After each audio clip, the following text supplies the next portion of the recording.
quotes in what I'm going to talk about now from what Brian and Evan spoke about today, and some of the bullets in my slides are actually kind of carbon copies of some of the things that we said. But as a bit of background, as Jesse said, we do a lot of incident response for a lot of customers, some of which we have pre-existing relationships with, some of which brought to us by Catalyst, some of which hear our name somewhere else. And in a lot of cases, we're coming into those and we're trying to quickly assess, how is this response effort going to go from a digital forensics perspective? Because that's what we focus on. We're not breach coaches. We're not a PR firm. We can't advise you on how to safely pay a ransom or how to reach out to your customers and things like that. So this is going to be more focused on the business side of how do you get all these things in place. Because we see a lot of common mistakes happen, right? In many cases, within 30 minutes of the conversation with the client who's going through a breach, we already know a lot of the issues that we're going to see. So I'm going to talk a bit about some of the common pitfalls that we see on incident response engagements, both from a technical perspective and from an executive leadership, business management perspective. And I'm going to talk a little bit about how you can better prepare yourselves to be ready to respond effectively, because ultimately incidents are going to happen. A lot of people here have experienced those, and if you're planning to prevent everything, then you're kind of setting yourself up to fail, in my opinion. So really, in my mind, the incident response process, if you can prepare for this, you can really limit the amount of damage and the impact to your business, and in many cases, make an incident, keep it an incident, keep it from becoming a breach, and those types of things. So real quickly, I want to just touch on this at a very high level. I think a lot of folks in here are familiar with these models, but whether you're a fan of the SANS Institute's model of incident response within this incident response framework, they really kind of go through the same phases, right? You start in preparation, and what I always tell people is you're in the preparation phase right now, right? Listening to this talk is part of your incident response preparation, and hopefully some of the things you'll go home and do after this event will continue that.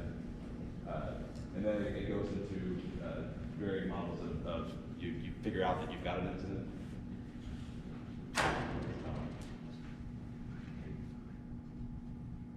Am I louder now? Oh, wow. That's even better. My voice will appreciate that. So you're preparing, and then at some point you're going to identify the fact that you have an incident, whether it's an alert that pops up on one of your security platforms dashboards, or somebody calling you saying, hey, we saw this thing on the dark web, or in many scenarios.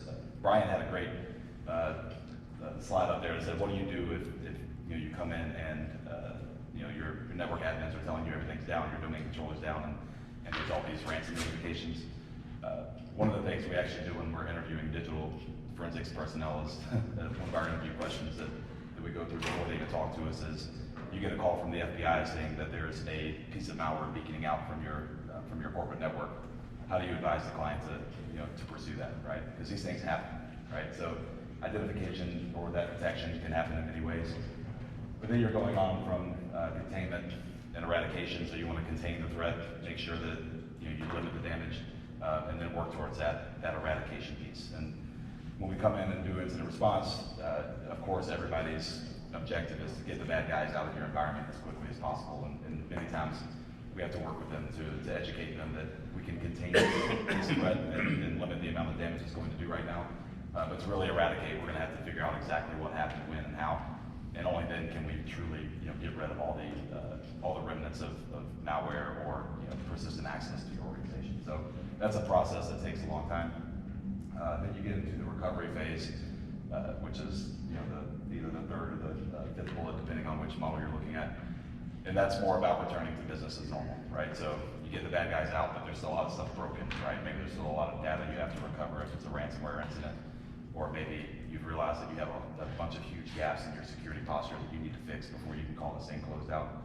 So you work through that, and then hopefully you do your lessons learned. And this is a big failure, I think, of a lot of folks, as well as people like to, we got the bad guys out, let's just go back to business as usual and pretend this never happened, which inevitably leads to the same things happening again, right? So common pitfalls here. I want to start with some of the technical issues that we see over and over. And when I say common, none of these things are things that we've seen once, right? These are things that we see over and over and over again in different organizations, right? First and foremost, one of the big things that we see is the inability to leverage your security tooling. We go into a lot of organizations that will have best-in-breed technology all across the place, right? They've got their EDR, they've got the next-gen firewalls, they've got their identity and access management solutions, single sign-on all over the place, and so on and so forth. But they install them and they check the box and they say we're good to go, right?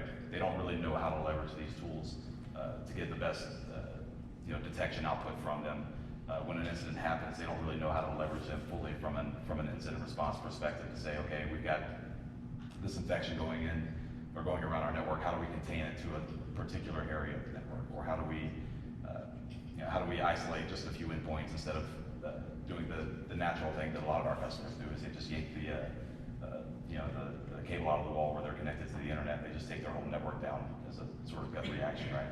So having one of the things that we try to talk about is tools are great, right? You need to have them. You got to buy technology to support your security operations, but really investing in learning how to operate these tools and get the most out of them. In many cases, not even from an incident response perspective, you can cut down the number of tools that you have in your environment if you can really learn how to leverage them more fully. But also thinking about how you're going to leverage them, not just on a day-to-day operations perspective, but in an incident response scenario, and working with your technical teams to make sure that they know how to do that, right? Lack of understanding of the technical environment. This is another huge one. I don't know how many incidents we've gone in, particularly in ransomware types of engagements, where we're trying to find that initial point of entry, right? That's always one of the big questions we get asked, and we want to solve because we want to close that door so nobody else walks in there. And it's like, okay, give us your external footprint, and we're looking around to try to find potential vulnerabilities, while our forensics team is also kind of tracing the footsteps back and pulling those threads. And ultimately, very often we find these network connections that people didn't even realize were there, right? The CTO or the CIO had no idea that there was this ISP that somebody had bought and stood up for whatever purpose for this server in the closet. You see this really a lot with manufacturing organizations, where we started involving CFOs early in the incident response process and have them like, hey, can you look up every bill that you pay to an internet service provider? That way we can account for all your connectivity. The same is true with other technology issues, right? Oh no, we don't have any public-facing servers outside of these two things. Oh no, there's actually an RDP server sitting over here, or we've actually turned on multi-factor authentication everywhere. But yes, it was enabled, but it was not enforced. So anybody could just click a button to say, I don't want to give you the second factor, and move on there, right? So this lack of understanding of the technical environment and the configurations not being what you think, right? Yeah, we turned this on, but we never enforced it.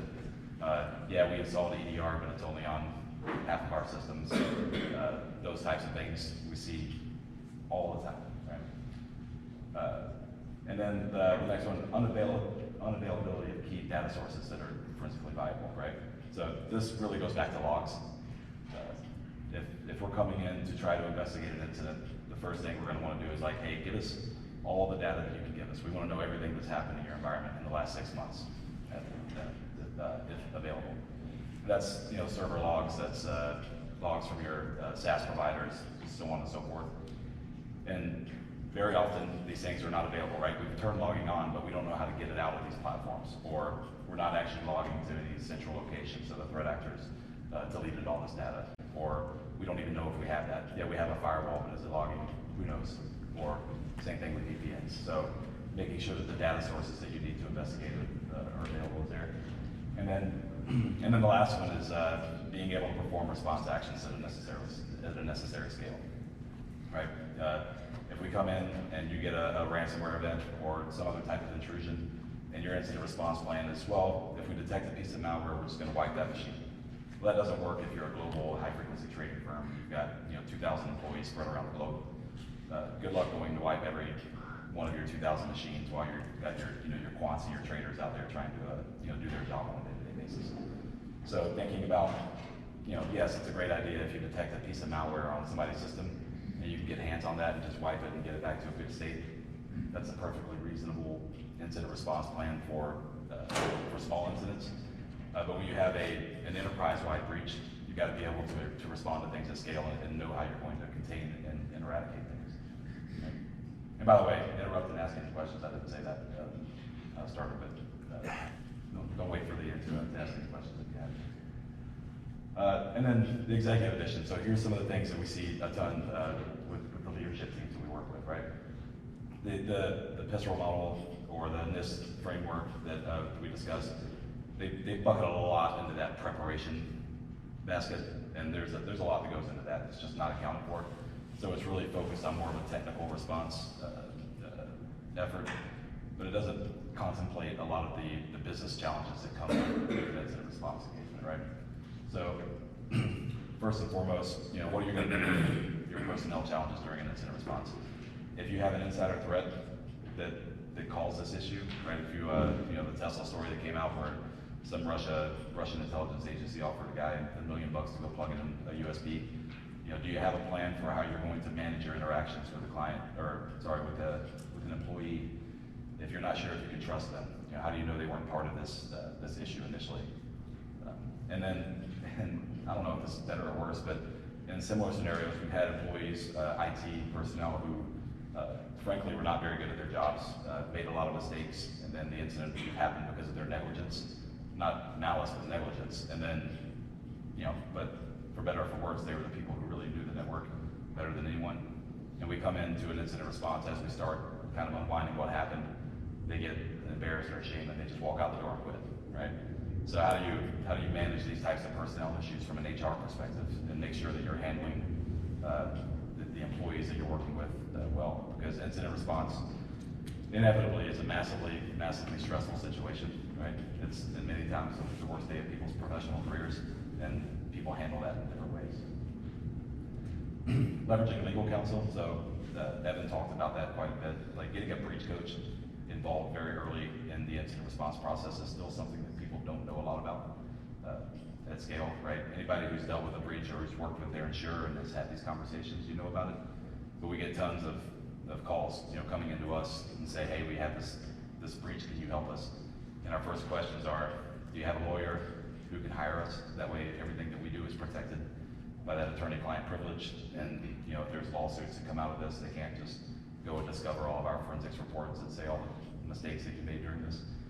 And then, do you have insurance, right? That's the other piece. Do you know how to engage your insurance and bring those partners in the right order? Because we would love to just come in and start doing forensics and get to the bottom of all this, but it's not really in the best interest of our clients. And making sure that people understand the risks and benefits of those types of relationships is important. And going back to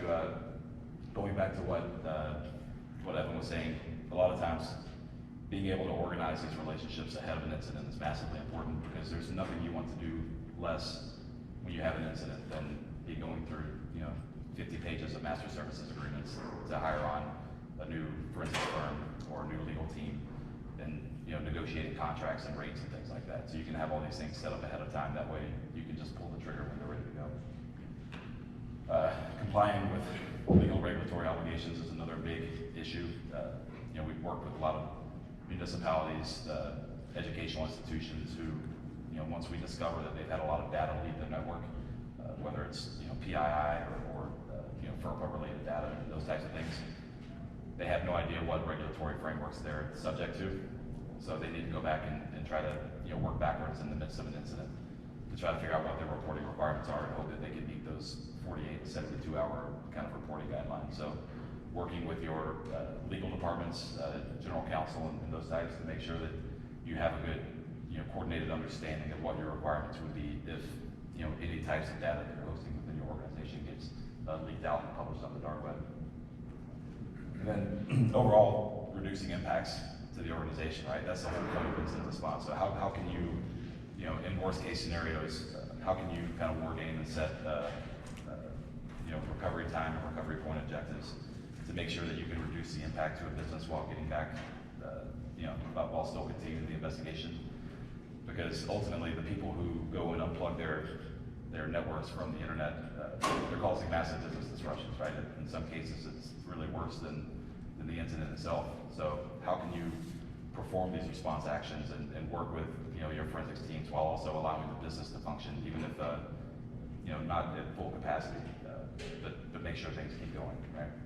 And then the last one I put on there is maintaining confidentiality of incident details. Generally, any lawyer will tell you when you're doing an incident response, they want you to keep the team small, and eventually you're going to have to go out and push out these public notifications. You're going to have to, tell your employees if something happened. You're going to have to engage your customer success teams if it's a customer-facing issue to make sure that they're trained up. But in the early days, you want to keep that team small because you just don't know what the impact is, and it could be nothing.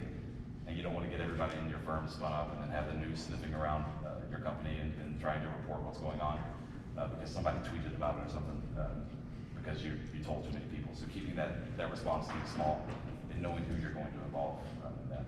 Is anybody in here, like the people who, if you're willing to talk about it, who's been through incidents, or do these ring true, or are there any things that we missed from kind of that high-level executive or even the technical perspective that you went through that you just didn't expect when you went through an incident? Not a lot of people like to talk about their experience with these things, so I get that too. Okay. So, don't want to do here's all the bad things that can happen. So how do you actually kind of work through these processes, right? So what are my recommendations to anyone that you talk to? First and foremost is having an incident response plan, right? If you want to know what you're going to do when an incident is declared, and by the way, you want to know exactly what is considered an incident for your organization, right? Different groups have different thresholds for what they might call an incident, or a breach, or a data privacy incident, or these different terms. So working with your leadership teams to make sure that everybody's on the same page of what is an incident and who gets to declare an incident and say that we're going into incident response mode as an organization. And then once that's done, making sure that this plan is communicated to stakeholders. See a ton of that where we're doing incident response preparation or actual incident response where people just assume that this is an IT problem or a security team problem. So they don't realize that I, as the CEO or the CFO or the head of HR or all these different roles are going to be pulled into this in some way, shape, or form because we all have a role to play in managing this incident from a business perspective. So making sure that people understand what their roles and responsibilities are, making sure that they're not hearing about it for the first time when they're going through the throes of an incident. Then exercising it, right? So it could be as simple as just putting a slide up during one of your executive team meetings or your tech team meetings individually of saying, how would we handle this situation, right? Like the one that Brian put on the screen earlier. Or even just using events in the news, right? When the Colonial Pipeline thing happened, right? It's not the first or really the most technically fascinating security incident that's happened, but it is one that got more executives' attention than anybody else because people were putting gas in grocery bags, right? So that gets people's attention, and you can then go to your leadership and say, hey, what would we do if this happened, right? And make sure that you're going through those tabletop exercises. And you can do these formal 3-day, deep dive tabletops, which are great. But start easy, right? Like, what would we do? Would we pay the ransom? How would we respond? Who would we notify? What would be our approach and our strategy to this? And then the next one I would say is verifying your technical detection and response capabilities. So you're communicating out to your executive team what their roles are, but making sure that expectations are set very clearly with your technical teams as well. How would you, a lot of these details become public for these incidents. I think that's a great opportunity to go back and talk to your teams and say, would we have seen this if this happened? Like, would our detection strategy be to look for ransom notes on our desktops, or do we have something that can see this type of lateral movement happening? Would we see if somebody was dumping passwords through this? So one of the great things that's happened in the past 5 or 6 years is people have started to become way more transparent when these incidents happen. They're willing to go out and publish details. Here's how they got in. Here's how they moved laterally through our network. And that's massively valuable from a technology leader's perspective. So you can go look and cross-check that against your own capabilities and say, how would we be able to handle this? Right? Do you have insurance and do you have those relationships with your legal teams? I think this has been covered pretty well already. But I'll say that with going back to Evan's comments on the legal and forensics team's perspective, we've absolutely been on both sides of the coin of those conversations with insurance where we'll come in, somebody calls us and they say, hey, we've got an incident, we want you to work it. we'll say, hey, do you have insurance? And there's a lot of cases where like, yeah, we'll have insurance, but we know you guys, we just want you to get to work on this, right? And we'll deal with insurance later. And they'll go back and call insurance, and the insurance provider will then say, like, Soteria is not on our list of pre-approved vendors, which we know, right? So then the client has to make a decision. Do they restart the investigation with an approved firm, or do they foot the bill for our services because they're comfortable working with us and they just don't want to restart it, right? So you can, in my experience, Evan mentioned going to your insurance brokers and your underwriters to say, we've got a firm that we like to work with, we have a great relationship, whether it's a legal firm or a forensics firm or even PR and communications type of groups. You can go and tell them this is who we want to work with, and maybe they won't add them to the panel, but we have seen a lot of folks get success in being able to say, we're not going to add them to the panel, but we'll approve them for you. So if something happens, we'll have a note in your file saying, you can use firm XYZ for these services. And really what they want to do, as Evan alluded to, is they want to make sure, one, that the firm's qualified, and they want to make sure, too, that they're not charging exorbitant fees, right? It's not completely unlike, auto insurance, where you can't just take your car to any shop, right? They want to make sure that they have some control and you're getting quality work. So thinking through those relationships, if you have a forensics firm you like working with, you should ask them, are you on any insurance panels? Are you on our insurance providers panel? And then how do we close that gap? And if not, another thing a lot of folks do will just go to your insurance brokers and say, can you put us in contact with a breach coach? We're not having an incident, but we would like to establish a relationship ahead of time. That way we're not trying to figure all this out once an incident happens, right? And you can do the same thing with any forensics firm as well. And then again, understanding those reporting obligations. So what do you need to report? When do you need to report an incident? What's that threshold? What types of data? Who do you need to report them to? Working with your legal teams to understand those obligations ahead of time is massively, massively helpful. The last thing you want to do is you've got 10,000 customers and you're not sure what your reporting requirements are, so you've got your legal team and an army of interns going through contracts and copying notification and contact information from all your contracts and putting them into an Excel spreadsheet so you can do that notification. Right? That's where a lot of these breach costs really start to pile up because attorneys aren't cheap, and when they start spending their time doing those types of things, it just adds in tons and tons of billable hours onto it. So getting ahead of that and making sure that you understand what you need to do and you have a way of accessing that information pretty quickly can save a ton of time, cost, and headaches during those incidents.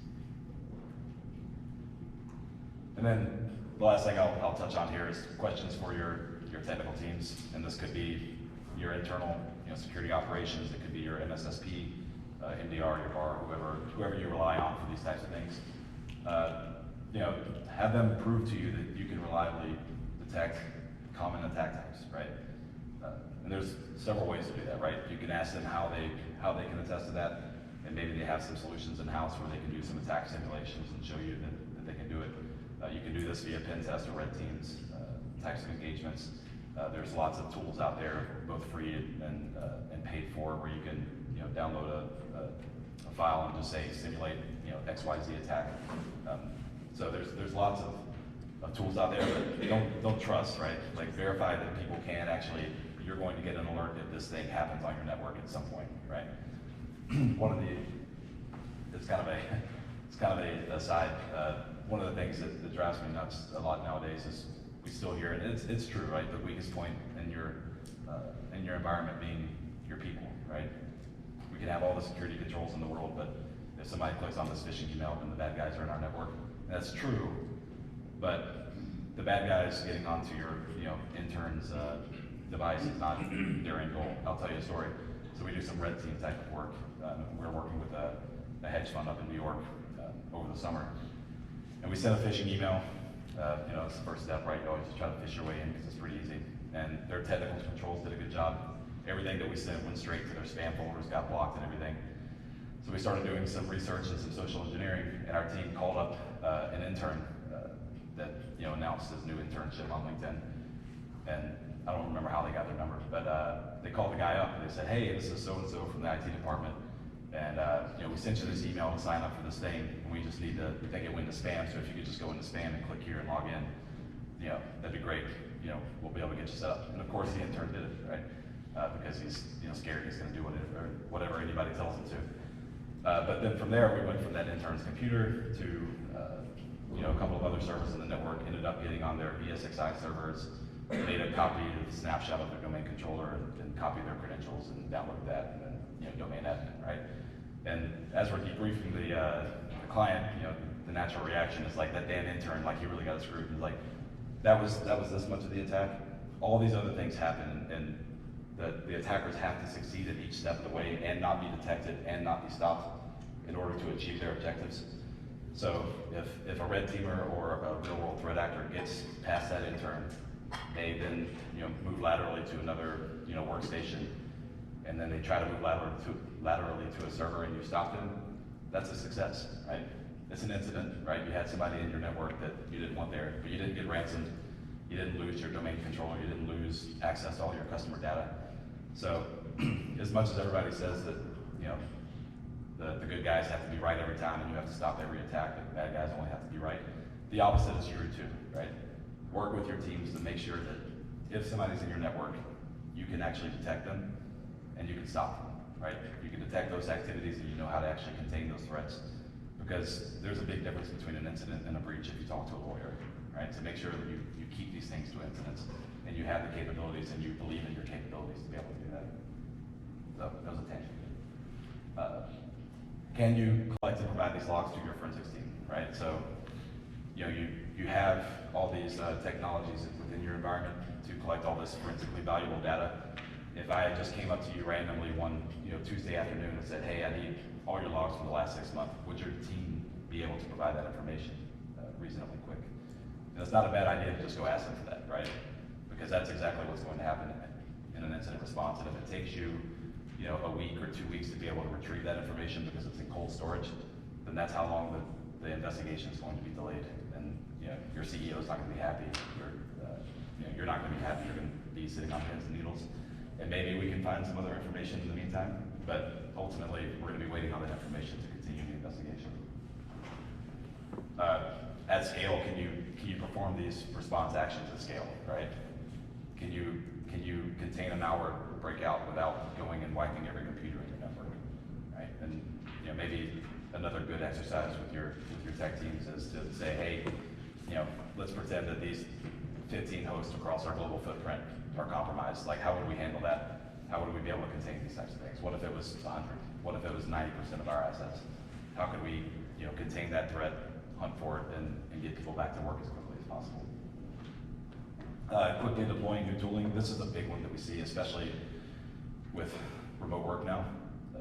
A lot of times we go into environments, they don't have EDR, they don't have good forensics tools, so we say, okay, here's our EDR agent, we need you to push this out to every system as quickly as you can so we have visibility, or we need you to push this forensic collection agent out to every system so we can collect all this, these disk images and triage data. And if your strategy is going to be putting it up on some file share and asking all your employees to download and execute it, then that's not going to work very well, right? So it's happened several times. So making sure you have good MDM products and the expertise to be able to do this, or if you're still using Active Directory, you can use things like GPO or something like that. Being able to, within your change control, right?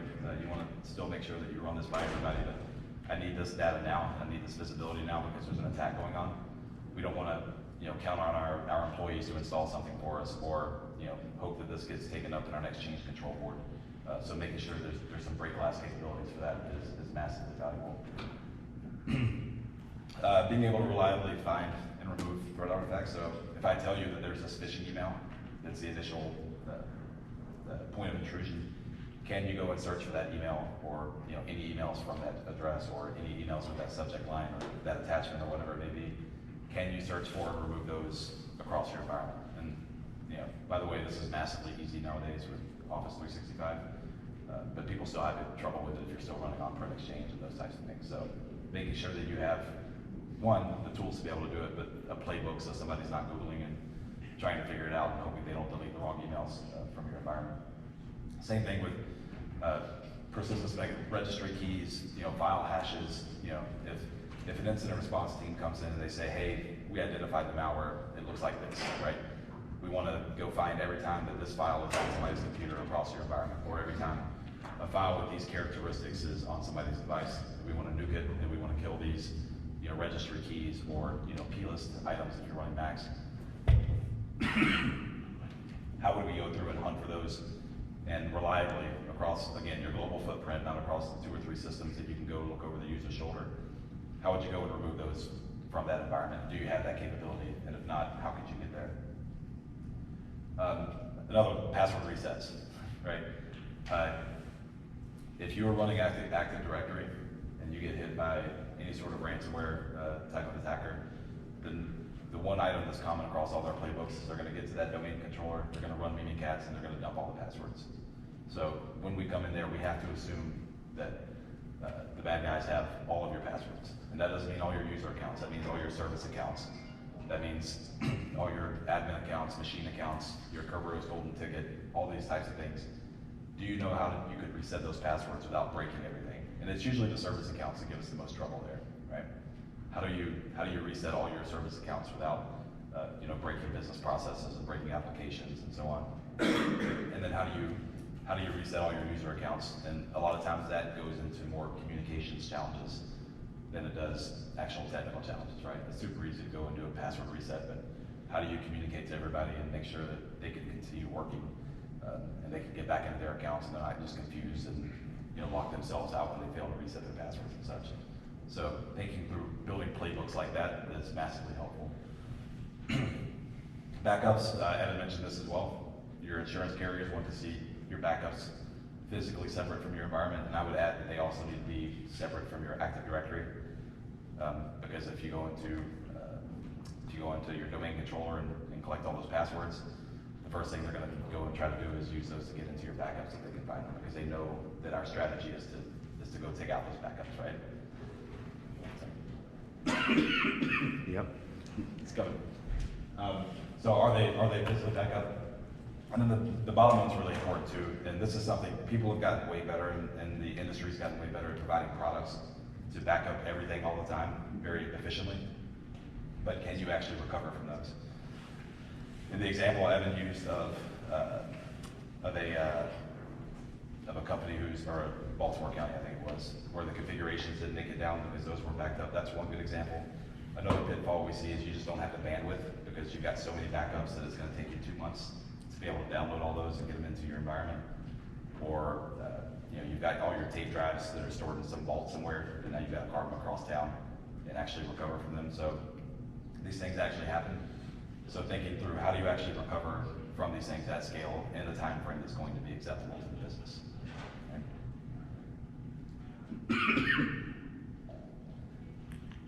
That's what I got. I do have a backup slide here about incident response plan, so I don't want to pause there. Any questions or any experiences here that jive or do not jive with what I talked about? And what are y'all's experience or what questions do you have about preparing for these things? Thank you. Welcome, sir. Questions? The company's never done a tabletop exercise for incident response. What's that engagement look like just for starting out? Yeah, so there's a couple ways you can do it, but usually if somebody's never done one, we would recommend a 2 to 3 hour session. And the way that can go is just getting somebody in there. We can do this, but not. But the way we'd approach it is come in and understand what threats you're worried about. Like, are you worried about the ransomware threat? Are you more worried about business email compromise? Are you worried about somebody stealing customer data or whatever? And we would craft a scenario going through that of here's what happens. And then it's sitting in a boardroom or sitting on a Zoom call for, like I said, 2 to 3 hours and going through those. And we'll add injects, like, it'll start out, it's, Friday morning at 8 a.m. and your CISO comes to you and says, hey, everybody's got these ransom notes on their desktops, right? And we're looking at the CEO and say, like, what's your first action? Or, challenging their assumptions, and we'll add injects throughout that process. We'll say, okay, they come back, they've got backups, you're able to recover, but now they're threatening to publish this information to the dark web. Who do you involve? Who do you engage? So it's really just if anybody's ever played Dungeons and Dragons, that's really how we look at it. It's a scenario based. We're going to put you in a scenario. We're going to see how you react, and then based on how you react, we're going to throw more injects or more scenarios towards you to see, how you would pivot in that. And it's all based off of real world incident response type of stuff. For folks who have done a lot of this, we'll break it up into different sessions with, your security operations teams, maybe your software engineering teams, and then your executive leadership. And then those are really fun because you can have an executive leadership session in the morning, understand what the executive team is going to be asking and what they're going to be directing down to the engineers and the IT folks, and then we can change our injects and our approach to that exercise based on, well, here's what your CEO wants to know, or here's what your CISO said that they want out of you. So how do you accomplish this information or this task, and go through it like that. And then the final way we've done it is if you want to tie it on with a red team exercise. So if you go through penetration tests and red team engagements, a lot of times it's nice to go through after those and say, well, here's our report. Somebody actually did this in our environment, so it's not theoretical or made up. We know these vulnerabilities exist. Can we go back and see artifacts of all this stuff happening? Would we be able to investigate this, and then how would we react if a real, in the end result was a ransomware payload and not a report? So there's a lot of approaches you can take, but I think easing into it and just kind of approaching it, and ultimately the goal is to make sure that people are aware of their roles and they understand how these things flow, and that it's not, we're going to call the forensics guys and they're going to get us a report in a week and we're going to be back to business as normal. It's really to kind of push them and make them understand and get the expectations. And a lot of times it results in these moments where, like, yeah, we probably need to invest in this a bit more. We need to spend a bit more time, thinking about these things. So I think it's a powerful tool for security leaders and IT leaders to, put people in the hot seat and make them realize that it's not just an IT problem that, all the nerds are going to deal with, and they're just going to tell us we're good to go in a week. Put in the hot seat, that's a good way to describe it. Better to have the conversation before that opportunity. Tracy, you had a question, I think? Yeah, I was just going to ask if a company pre-engages with you, do you have any kind of checklist or process that you can go through with them to make sure that they do have the logging, the EPR, Yeah, absolutely. So the way that most firms will do it, you sign a retainer, and then we'll go through an incident response readiness assessment, and it's really a lot of the things that we went through here, but just in a bit more detail. So we'll say, what is your your Active Directory environment look like? How many systems do you have? How are they configured? What are your operating systems? Here's some PowerShell commands to go run to download your logging settings and things like that. Go run those and get them back to us. And there's a couple of benefits that will come out of that. One, there's going to be recommendations. We recommend increasing your log retention or hardening these systems or whatever it may be. But it also goes into a file. That way, if you call us with an incident, we're not having that conversation, as you're freaking out and trying to figure out how you're going to recover from this thing. We can go pull it up and say, okay, we understand the environment now. Here's what we need to do is our first steps. We remember you have so-and-so SIM. Can you just give us access to that, and we can log in and get to work, or whatever it may be. So there's usually that readiness assessment piece, and a lot of folks will do tabletops at the beginning too. Anybody else? Paul's not going anywhere. He'll be around. Please ask him questions if you have them. We're going to take a 5-minute break. It's going to be fast. Sometimes people say you saved the best for last. I'll let you guys be the judge of that. No pressure. But Anirban is going to come and share with you some of the cosmic challenges in software supply chain. Even if you don't participate in dynamic APIs with business partners, there are some critical things that you guys need to know. And that's what he's going to talk about in just 5 minutes. Get your popcorn. It's going to be a show. See you guys back. Thank you. Thank you, Paul.